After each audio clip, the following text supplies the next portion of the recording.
Pilipinas, Luzon, Visayas at Mindanao, magandang araw po sa inyo, ka-coffee. Ito, nakikita nyo yan, si Robin Padilla at si Sara Duterte. Siguro, nararamdaman na ng mga DDS na mai-impeach si Sara, kung hindi man ma-impeach or pwede naman makulong, sabay ma-impeach, makulong. So nag-iisip na sila ng plan B. Nasa plan B na. Pinag-iisipan na nila kung sino yung papalit para sa 2028. Yan ang sinasabi ko eh. Sabi nyo, hindi kayo namumulitika. Sabi nyo, hindi nyo iniisip yung 2028. Bakit ngayon may plan B na kayo? O mismong nagbulgar niyan, si Panelo. Si Attorney Salvador Panelo, siya mismo ang nagbulgar niyan.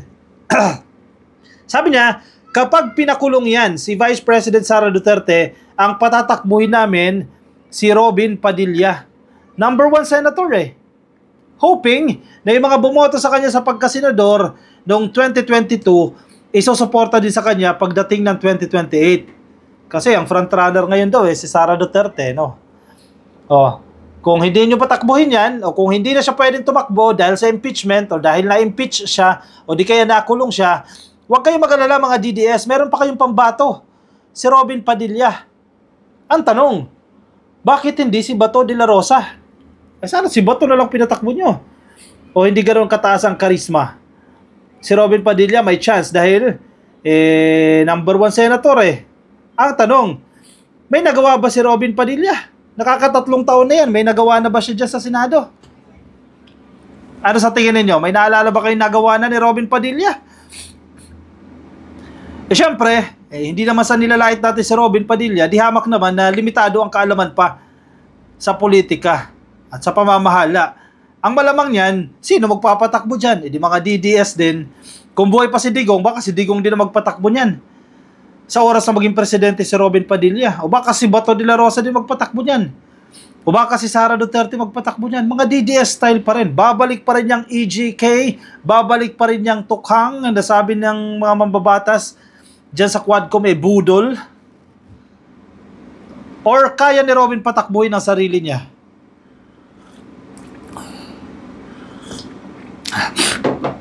May plan B agad basahin natin itong article mula sa Impact Leadership.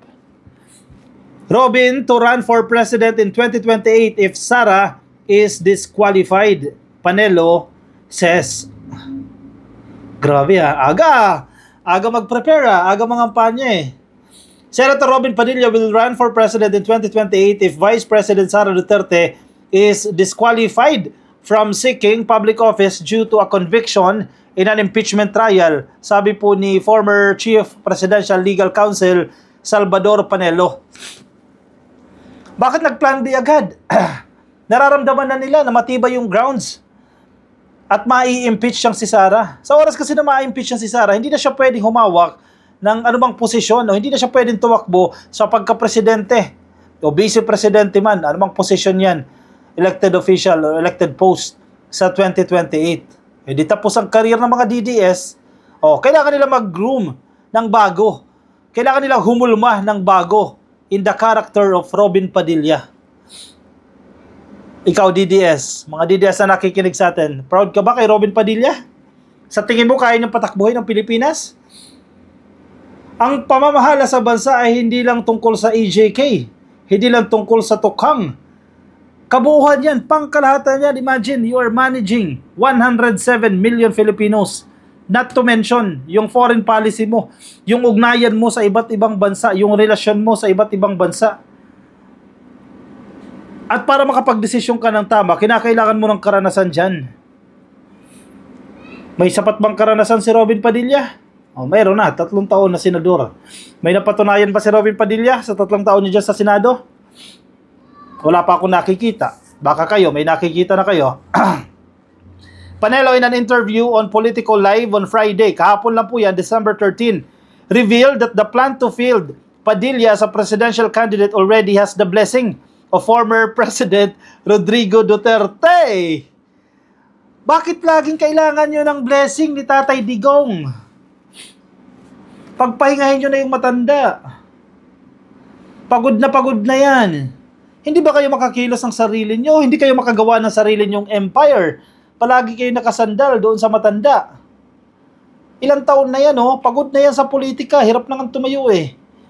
Pagpahingahin nyo na. Ipa-enjoy nyo naman sa kanya ang retirement. Hindi yung karay-karay nyo lagi.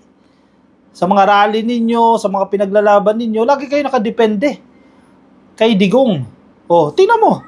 Magang itong kay Robin Padilla, kailangan may basbas pa ni tatay. Bakit may basbas pa ni tatay? Hindi nyo ba kaya kayo magdesisyon dyan? Lagi yung karay-karay yung matanda. Both Padilla and Duterte are members of the same political party o PDP laban. O sino magpapatakbo niyan? Isipin nyo, kahit hirap na hirap na si Digong, kung si Robin Padilla ang presidente, if ever man, buhay pa si Digong yan, Digong style leadership ulit yan. Strong leadership, sabi nila.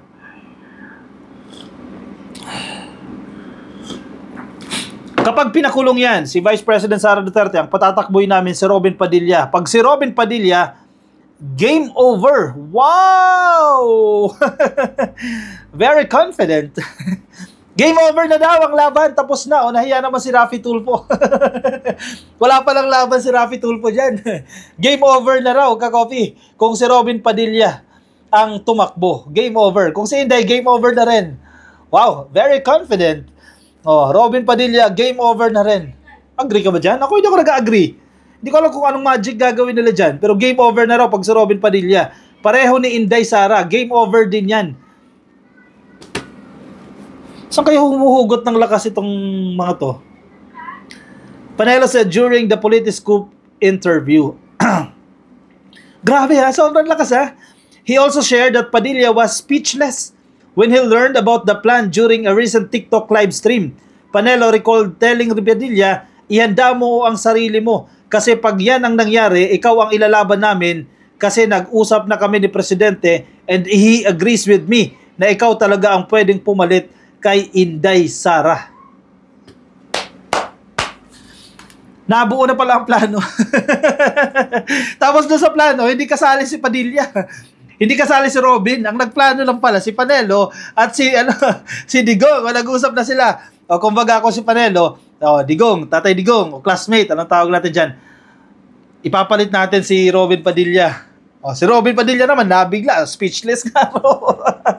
Nagulat siya, ako na magiging presidente. Ganun na lang ba kadali yan? Ganun na lang ang equation. Kayo na ulit mamimili. Sige, ikaw, mag-presidente ka na. O ikaw, mag-senador ka na. Ganun ang ginawa nila eh. Grabe bilis instant Inasnap, presidente na agad si Padilla. Yan ang nasa isip nila.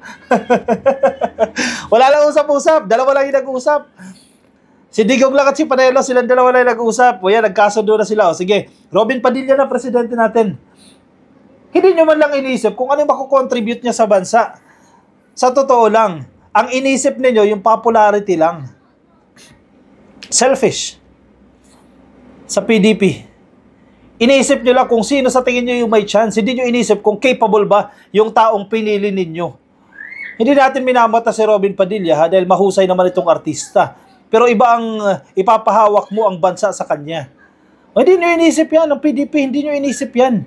Inisip nyo lang kung sino yung popular na kasing popular ni Sara Duterte na may chance na manalo without thinking kung ano yung magiging contribution niya para mapalago ang Pilipinas.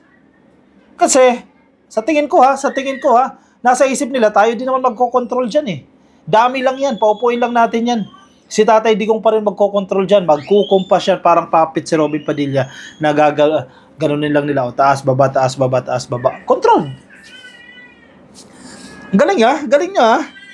Duterte is currently facing at least 2 impeachment complaints in the House of Representatives. So, madaragdagan pa. This week daw, ka-coffee, itong susunod na linggo na to, sasampahan daw po yan ng ikatlong impeachment complaint. Tara, may comment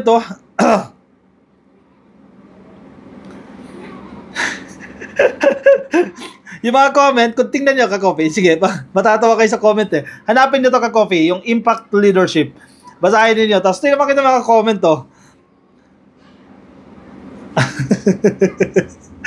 hayuf daw, hayuf.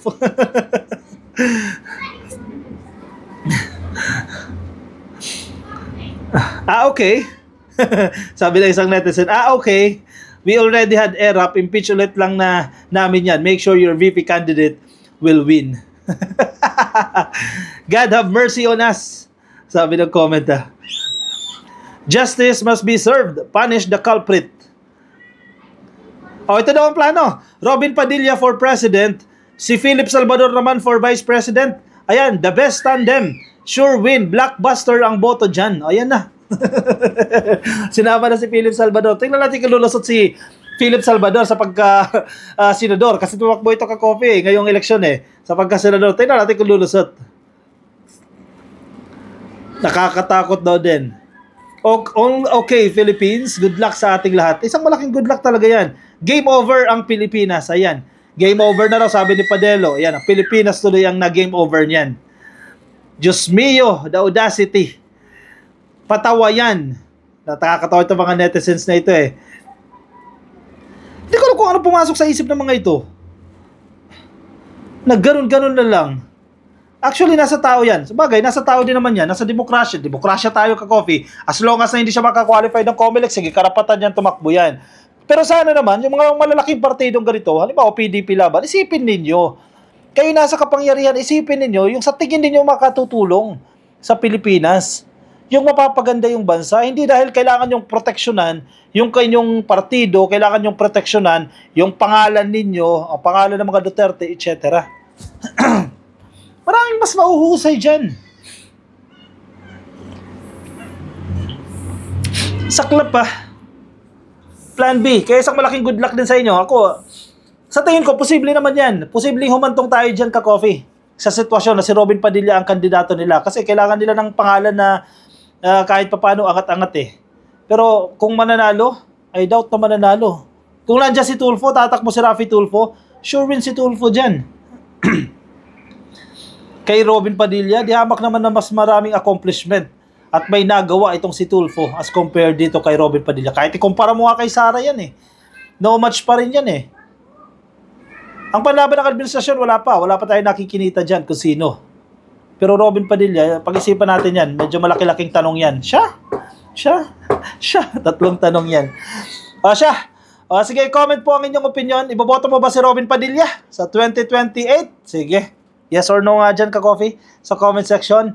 Yes, iboboto. No, hindi. Or no way. Comment dyan sa ating comment section. Mga nasa Facebook po, pasuyin na lang ka-coffee. Baka di pa po kayo naka-like and follow sa ating Facebook page. Pasuyin na lang ka-coffee. Mga nasa YouTube, pasuyin na lang din po ha. Please, click lang po na subscribe dyan sa baba at hit na rin yung notification icon para kayo po i-updated sa ating mga bagong upload. Ako'y magpapaalam muna sa inyo ka-coffee. Maraming salamat sa mga sumama. Ingat po kayo. Nasaan man po kayong panig ng daigdig at ang kapitayon. Bye-bye.